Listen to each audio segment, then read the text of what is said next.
എന്താല്ലേ മനുഷ്യന്മാരൊക്കെ ഇങ്ങനെ ആയിപ്പോയെ? നമ്മളെ കൊണ്ടേറ്റെ ചെയ്യാൻ കഴിയൂല്ല. എന്നാ ചെയ്യുന്ന ആൾക്കാരെ മര്യാദക്ക് ചെയ്യാനും സമ്മതിക്കൂല.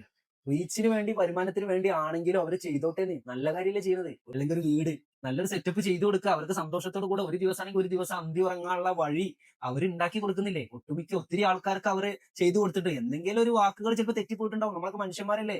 പറയുമ്പോ ആ ഫ്ലോയില് ചിലപ്പോ ചില കാര്യങ്ങൾ പറയാൻ വിട്ടുപോയിട്ടുണ്ടാവും. എന്ന് വെച്ചിട്ട് അയാളെ മാനസികമായിട്ട് തളർത്തി അയാളുടെ ഓരോരോ കാര്യങ്ങളും തെറ്റ് കണ്ടുപിടിച്ച് അതിന്റെ ഉള്ളിന്റെ ഉള്ളിൽ പോയിട്ട് തപ്പി ആ കമ്പനിയെ നശിപ്പിക്കുക. പക്ഷെ എന്ത് കഷ്ടമല്ല ആൾക്കാരുടെയൊക്കെ അവസ്ഥ. മനുഷ്യന്മാരല്ല നമ്മളൊക്കെ. ചിന്തിക്കാനുള്ള ബുദ്ധി ദൈവം തന്നിട്ടുണ്ട്. നമുക്കത് മനസ്സിലാക്കിയിട്ട് ഓരോരോ ആൾക്കാരെ നല്ല പ്രവൃത്തി ചെയ്യുമ്പോൾ അവരെ സപ്പോർട്ട് ചെയ്യുകയും കുറെ ആളുകളുടെ പട്ടിണി മാറ്റാൻ കഴിവുള്ള ആൾക്കാരായിരിക്കും അവര്. Nobody is perfect in this world. ഒരാളും തികഞ്ഞ ആൾക്കാരില്ല. നമ്മൾ ഏതായാലും ചെയ്യുന്നില്ല. എന്നാൽ ചെയ്യുന്ന ആൾക്കാരെ മര്യാദക്ക് സന്തോഷത്തോടു കൂടെ ചെയ്യാൻ സമ്മതിച്ചൂടെ? അവർ എന്തെങ്കിലും ഒരു നല്ല പ്രവൃത്തി, ഒരാൾക്കൊരു ചായ വാങ്ങിച്ചു കൊടുത്താൽ അതിനിപ്പോ വീഡിയോ എടുത്ത് വൈറലായി വിചാരിച്ചോ, എന്നാലും ഇപ്പൊ എന്താ, അയാള് മുഖേന ചായ കുടിക്കാൻ ഗതിയില്ലാത്ത ആളാണെങ്കിൽ അയാൾക്ക് ചായ കിട്ടിയില്ലേ, അതില് നല്ലൊരു പ്രവൃത്തിയായിട്ട് കണ്ടൂടെ? എന്ത് മനുഷ്യന്മാരല്ലേ, ഒരു അവസ്ഥ.